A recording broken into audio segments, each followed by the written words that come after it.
شروع کرتا ہوں اللہ تعالیٰ کے نام سے جو بڑا مہربان نہایت رحم والا ہے۔ بلا شک و شبہ ہم نے روشن اور واضح آیاتیں اتار دی ہیں۔ اللہ تعالیٰ جسے چاہے سیدھی راہ دکھا دیتا ہے، اور کہتے ہیں کہ ہم اللہ تعالیٰ اور رسول پر ایمان لائے اور فرما بردار ہوئے، پھر ان میں سے ایک فرقہ اس کے بعد بھی پھر جاتا ہے۔ یہ ایمان والے ہی نہیں جب یہ اس بات کی طرف بلائے جاتے ہیں کہ اللہ اور اس کا رسول ان کے جھگڑے چکا دے، تو بھی ان کی ایک جماعت منہ موڑنے والی بن جاتی ہے۔ ہاں، اگر انہی کو حق پہنچاتا ہو تو مطلع و فرما بردار ہو کر اس کی طرف چلے آتے ہیں۔ کیا ان کے دلوں میں بیماری ہے، یا یہ شک و شبہ میں پڑے ہوئے ہیں، یا انہیں اس بات کا ڈر ہے کہ اللہ تعالیٰ اور اس کا رسول ان کی حق تلفی نہ کرے؟ بات یہ ہے کہ یہ لوگ خود ہی بڑے ظالم ہیں۔ ایمان والوں کا قول تو یہ ہے کہ جب انہیں اس لیے بلایا جاتا ہے کہ اللہ اور اس کا رسول ان میں فیصلہ کر دے، تو وہ کہتے ہیں کہ ہم نے سنا اور مان لیا۔ یہی لوگ کامیاب ہونے والے ہیں جو بھی اللہ تعالیٰ کی، اس کی رسول کی فرما برداری کرے، خوف الہی رکھے اور اس کے عذابوں سے ڈرتے رہے، وہی نجات پانے والے ہیں۔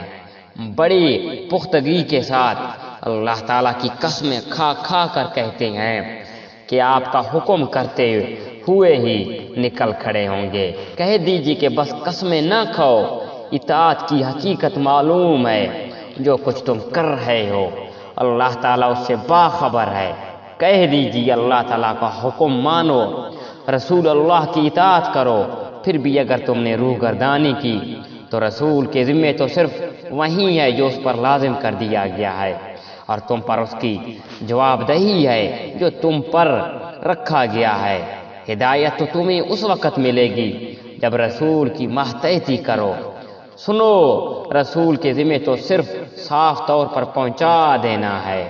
تم میں سے ان لوگوں سے جو ایمان لائے اور نیک عمل کیے، اللہ تعالیٰ وعدہ فرما چکا ہے کہ انہیں ضرور زمین میں خلیفہ بنائے گا، جیسے کہ ان لوگوں کو خلیفہ بنایا تھا جو ان سے پہلے تھے، اور یقیناً ان کے لیے ان کے اس دین کو مضبوطی کے ساتھ تھام کر کے جمع دے گا جسے ان کے لیے وہ پسند فرما چکا ہے، اور ان کے اس خوف و خطر کو وہ امن و امان سے بدل دے گا۔